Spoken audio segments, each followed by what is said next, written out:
Does the thought of a vacation with your child with special needs, does it even allow for relaxation? The definition of vacation is a rest, a break from work, duties, and fun.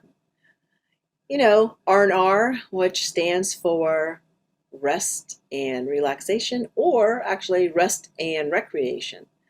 But taking a vacation with your child with special needs can be anything but relaxing. And many times it can be extremely stressful and not fun and not worth going on.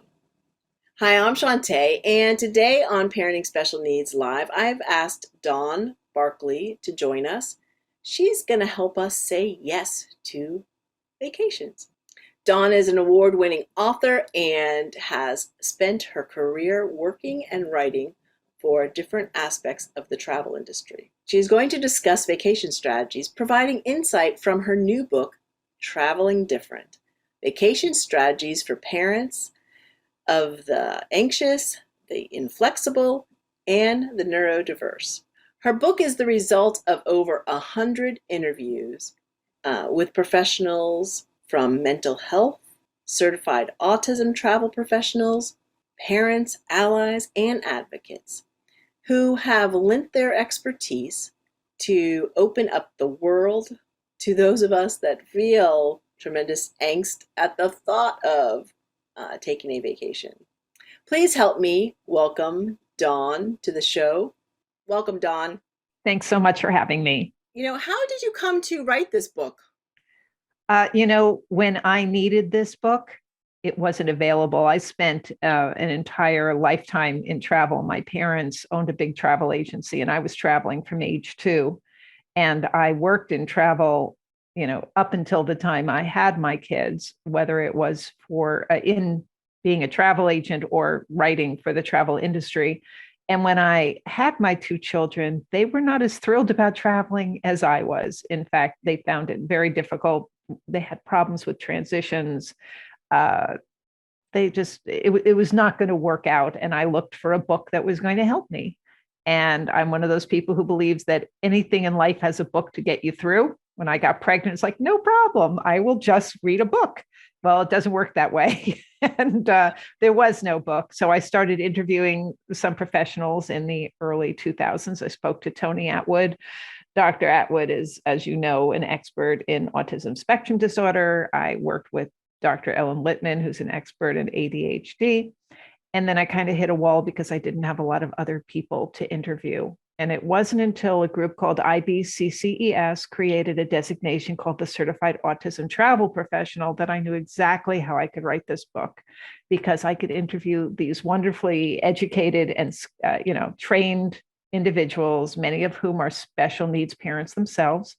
And they introduced me to their clients who were parents who also contributed to the book. And then there was a lot more information out there in 2019 than there was in 2000.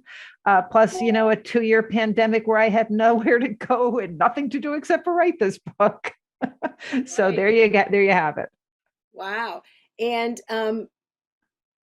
with interviewing that many people, what did you, because it's 22 years in the making almost. Yeah. What did you find was the most interesting? Like, what was the most challenging that you guys came up against for traveling? I found the most interesting thing was that the special needs tips were helpful for all families, because every child, when they're taken out of their comfort zone, becomes anxious and inflexible, which is why I wrote the title the way I did.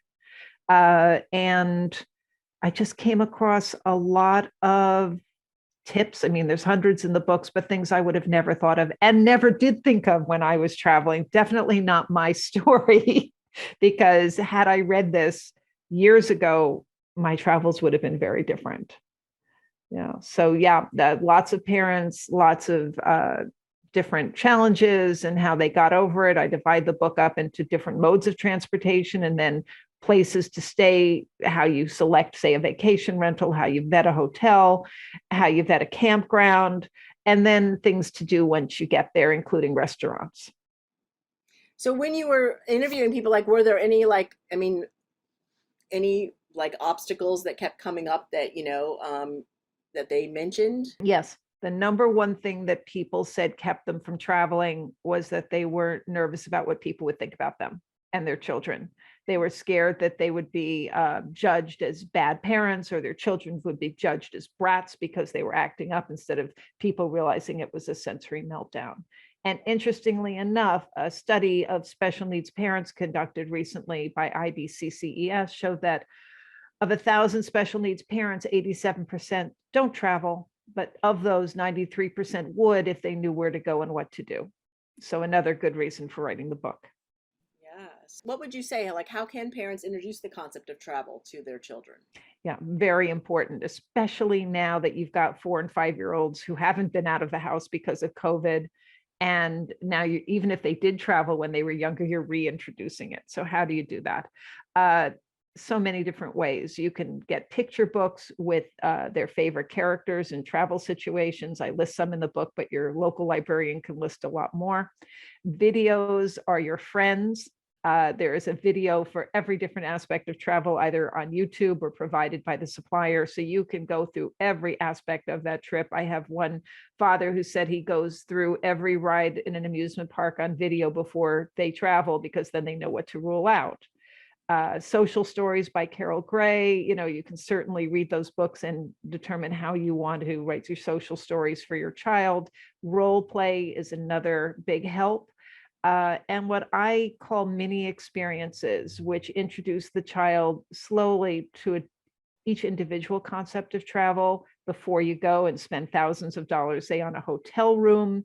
Why not stay in a relative or friend's house overnight to see where the triggers may lie when the child is outside of their own bedroom? Because then you're going to right away know if you should bring your own sheets and towels that have that familiar texture and smell of home, if you should bring your own toiletries, again, something they're used to, if you should bring a fan to block out the noise from the hallway, where you don't have usually noise in the hallway at home, favorite toys to bring, all those sort of things. You can sort of rule that out and preview it for the child. You can preview a camping trip by setting out a tent in the backyard before you go cross country. You can preview what it's like to feel turbulence on an airline by taking a child out on a car trip on a bumpy country road and telling them to close their eyes, because that's kind of what it feels like. And you can certainly preview the whole process of the airport, which would be chaotic to anyone, especially a young child, through a program called Wings for Autism, which is offered in several different cities, where you can actually go through the whole process from arrival up to boarding. Some airports have sample interiors of planes you can go in. Some airlines will take you on tours of the airport if you just ask. So all of that is offered, information on how to do all of that. And then tours. You can frame anything as a tour. Trip to a local zoo or an aquarium, or just going to a local garage sale or flea market and call it a scavenger hunt. But what you're doing is you're setting up, hopefully, if you have a good experience, you're setting up a positive framework and frame of reference, so that when you go on an actual tour, you can say, remember when we went to that flea market, this is kind of going to be like that, and you had fun, and this is going to be fun too. Okay, so share with me, like, frame it for me, like, give parents an example of like how they would frame one of those things. Can you? I would just take a child, say, to a garage sale or a series of garage sales, and say, we're going to go on a scavenger hunt, and let's see if we can find, say, their favorite picture book, or maybe red jewelry, or whatever your child is interested in. And you can say, this is going to be our tour for the day, or this is going to be our scavenger hunt, and let's look for something blue. Anything that interests your child. But I would also say, if your child has a special interest, which many children on the spectrum do, then feed into that. And that goes into a lot of what I talk about creating a child-centric vacation, is build it around the child's interests. So if you have a child that loves trains, why aren't you taking short train trips, especially before you take a long one? So go into a little bit more about the child-centric vacations. To me, a child-centric vacation is based on, first of all, the pacing of the trip, because you can't do as a family what you did maybe before you had kids. So maybe instead of trying to cram 5 or 6 things into a day, you do 1 or 2 things and spend the afternoon by the pool. Mm. You go, I can't tell you how many parents told me that their pictures of their vacations consisted of them carrying their 9-year-old on their back who fell asleep in the middle of a theme park because it was just too much. So you have to take into account what your child's ability is in terms of, energy level and how much stress and sensory overload they're going to be able to tolerate. And you have to take that into account. You have to think about the trip from the moment you depart until the moment you come back and break it up into little segments, which is what I've tried to do in the way I've broken up the book, and think it through. Where are the triggers going to be and what backup plans should I have? But also the idea of building it around special interests. What I did in a rather large part of the book toward the end is break down all the special interests that a lot of children on the spectrum have, although children off the spectrum also have them. Say a child loves dinosaurs. Where in the country can you learn more about dinosaurs? So when you happen to be traveling to that area, why not put something in that the child will love? Because that child is going to look forward to it the whole time, and it's going to help them put up with the sort of the tiresome, maybe less exciting parts of the trip because they have something to look forward to, and it's going to bond you.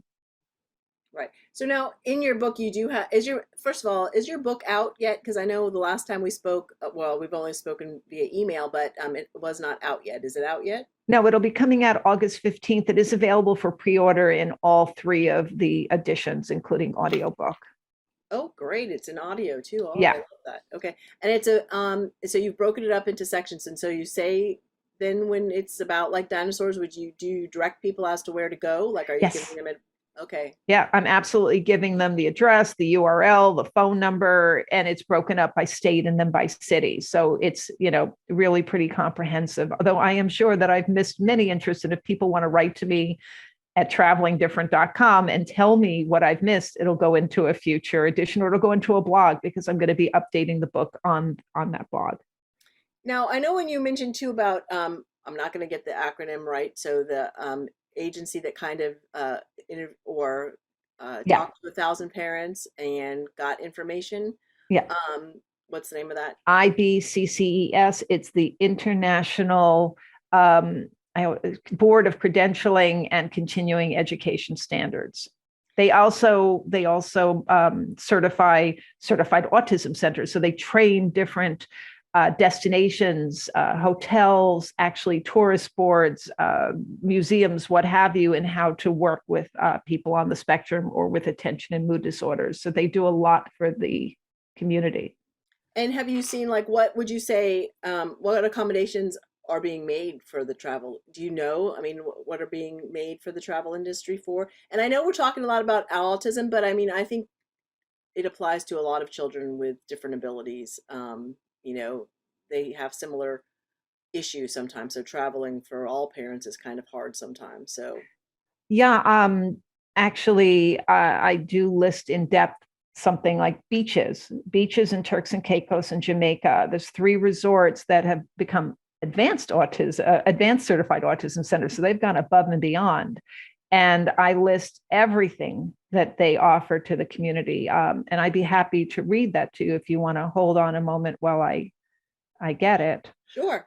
And I do actually explain what all the certification standards are and how they achieve them. So at Beaches, families on the spectrum will benefit from in-depth education for Beaches resort staff with 40 credit hours on autism sensitivity and awareness, centered on communication, motor skills, social skills, environmental awareness, emotional awareness, bullying, early childhood identification, transition to adulthood, and more. Changes to protocol and physical space to accommodate various needs. Hold on. An optional service of one-on-one Beaches buddies, providing personalized private childcare with a buddy who is autism certified and can be pre-booked for a nominal fee. A dedicated toll-free number to Beaches Special Services Team, certified by IBCCES, where Beaches staffers can assist both consumers and travel professionals who wish to learn more about Beaches vacation and on-resort autism programming. Also, a culinary concierge program to support specific dietary restrictions and special requests, which I think is really important. Yeah. Modified check-in options for private in-room check-in. Again, when you think about the chaotic nature of check-in, that's really helpful.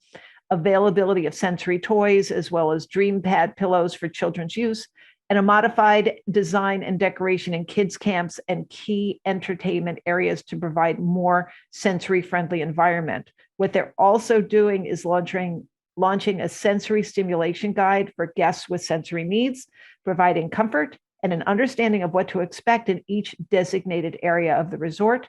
The guide, which outlines the degree of sensory stimulation in a specific area or event, allows families to easily plan and navigate their visit based on their individual needs.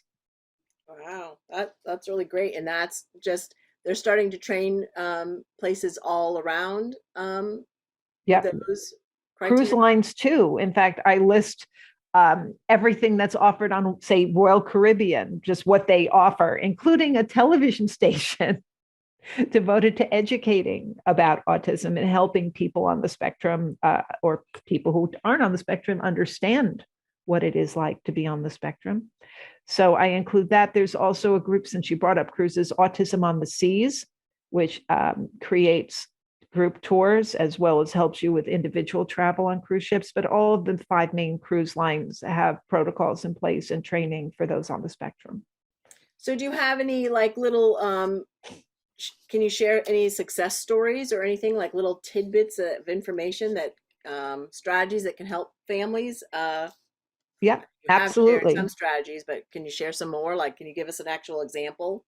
Well, I'll tell you, they're little successes, like the mother who realizes halfway on a road is stopping halfway on a road trip that works better than going the whole way. She actually left for her vacation a day early by mistake and then realized what she had done. And suddenly she had to stop and they got a hotel room. And she was very nervous that this was creating a change in routine and a change from expectations. And yet, when they came back, they realized, and they went the whole way through, they realized how much better it was to stop and take it slower. So a lot of the lessons were created through mistakes.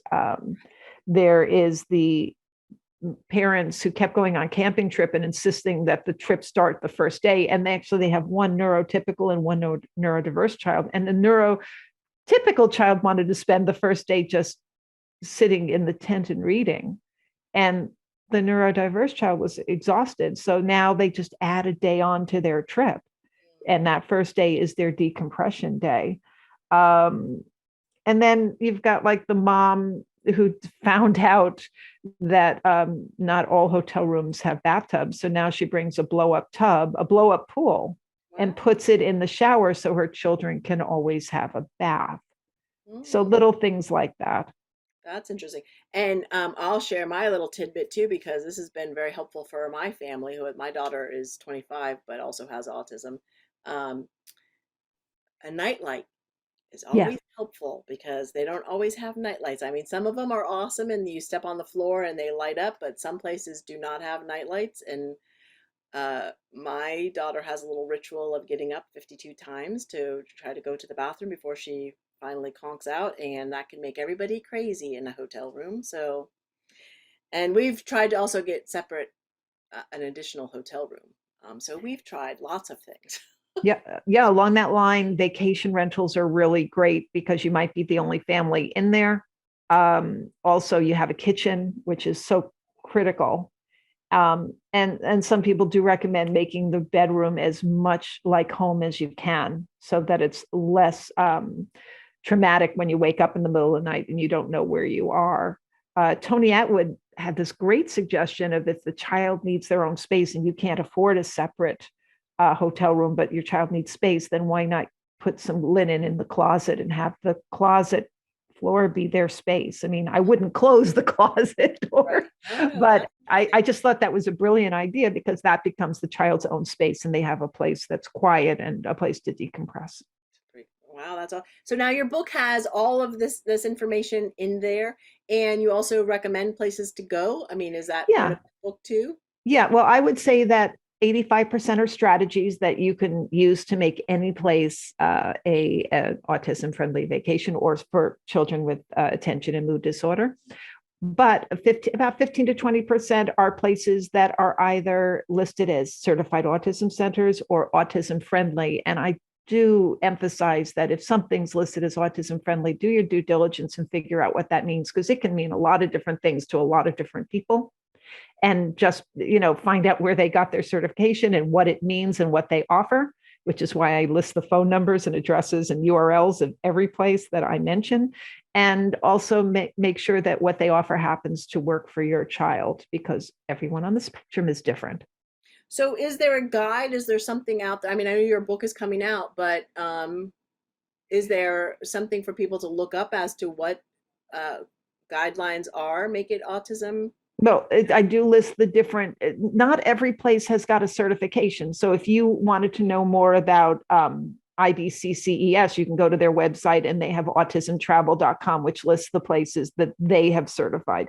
But I don't believe that there's been a book up to now that would include all the autism friendly places too, that have not necessarily gone through their training. But you have Culture City, you have Sensory City, you have a number of various certification. I mean, Autism Speaks is looking into doing certification too. So nothing brought them all together up until now. And then there are just suppliers who just say we're autism friendly, and then they describe what they do, but you should double check to make sure it works for your child. So yeah, I list it via whether it's what you can do for an airline, what you can do for cruises, buses, cars, camping, even dude ranches.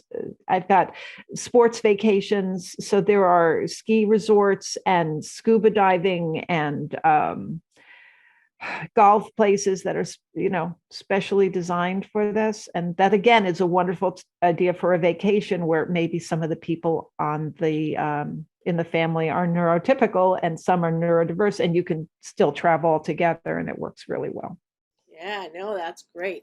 Very good information. So the book is coming out. You said it's going to be on August 15th. You can pre-order it now. Yes. Tell them where to go if Yeah, if you go to my website, which is travelingdifferent.com, and that's traveling with one L, I do have a page that lists number of the people that you can, click and order. Of course, you can get it through Amazon and Barnes and Noble. You can go to your indie bookshops, but price it around because they change the prices based on what they need. But every place that sells books should have it. I do urge people to order it from their local libraries so that people who can't afford it can have access to it. hmm. Okay, well, that's a good idea. But anything else you would like to say? Um, Other than doing your due diligence, just don't set up unrealistic expectations for yourself. Everything is trial and error, which is why I list several strategies for each idea offered by different parents and different professionals. But even if a place is listed as the happiest place on earth, it doesn't mean that everything's going to go perfectly. And don't put that kind of pressure on yourself. Give yourself a break and realize that if you can't get everything in this time, you'll go next time. But treat yourself with some compassion as well, because it's not easy. No. Oh, I love that. Treat yourself with some compassion and say yes to vacations, but take it Yeah. slow, easy, right? Yeah. So, all right. Well, I can't thank you for being with us enough today. Thank you for sharing your knowledge and expertise with us.